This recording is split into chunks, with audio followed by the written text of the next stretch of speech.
suatu beliau menyampaikan suatu ketika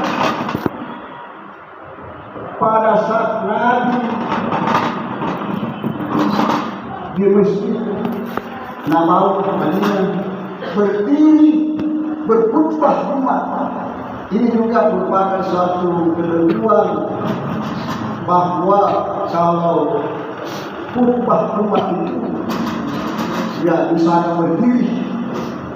Jadi pada saat Nabi berkhutbah berdiri di Masjid Nabawi pada waktu itu, datanglah lewat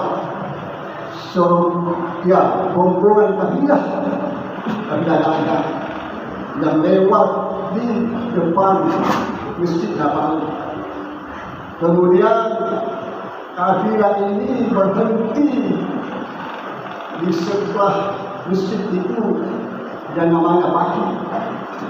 Kalau sekarang ini kalau kita ke Madinah, Baki itu sudah menjadi kuburan yang luas di samping Masjid Nabawi. Yang dipimpin oleh seorang sahabat kami, kabilah dagang ini dipimpin oleh Dahya bin Khalifah bin Kalbi.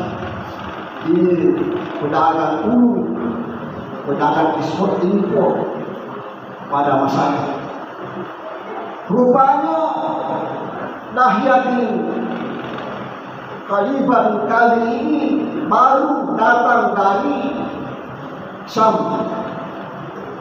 Syam ini adalah sekarang terdiri dari 4 negara, yaitu Palestina, Suriah, Yordan, dan Lebanon sekarang. Memang kalau kita melihat sejarah perdagangan bangsa Arab, memang pada waktu itu sudah perdagangannya mancanegara.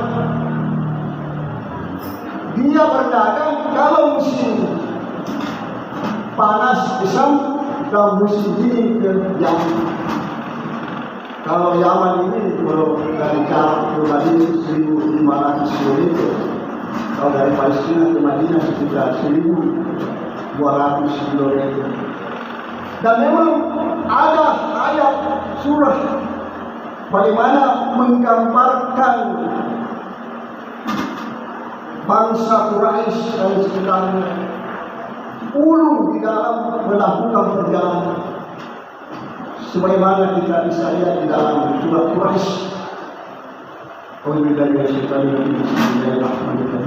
Ilahi Quraisy ilahi rihlata syita'i was-sayf hal ya'budu rabb hadzal bait allazi at'amahum min ju' allazi at'amahum min ju' wa amanahum min khawf.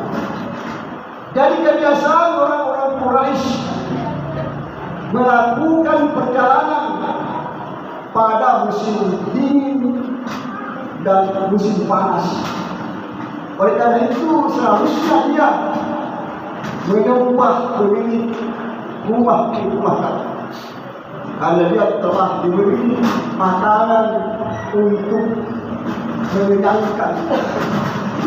menghilangkan rasa lapar dan telah mengamankan perjalanannya dari rasa takut.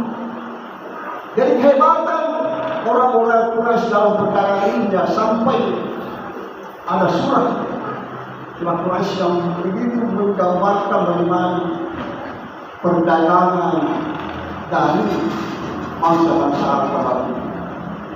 Jadi kita kembali kepada Dahya bin Khalifah ini meletakkan larangannya di sekitar masjid Nabawi seperti ini diletakkan. Kemudian ada tentu kalau dagangan itu mau laku, ada permainan-permainan, ada rebana-rebana yang ditabuh supaya orang datang ke tempat perniagaan itu. Kemudian ada disko-disko yang disampaikan kali dari Syam. Maka apa yang terjadi? Sahabat-sahabat Nabi yang sudah di masjid mendengarkan khutbah Nabi, tapi mendengar ada pernyataan, ada permainan berpanah-panah yang dikabul, maka apa yang terjadi? Bayangkan, Nabi sementara berkhutbah, orang-orang yang mendengarkan tadi bahwa ada permainan, ada pernyataan, dia tinggalkan Nabi menuju ke tempat perniagaan di sebelah sisi. Ada yang bertransaksi, ada yang sekedar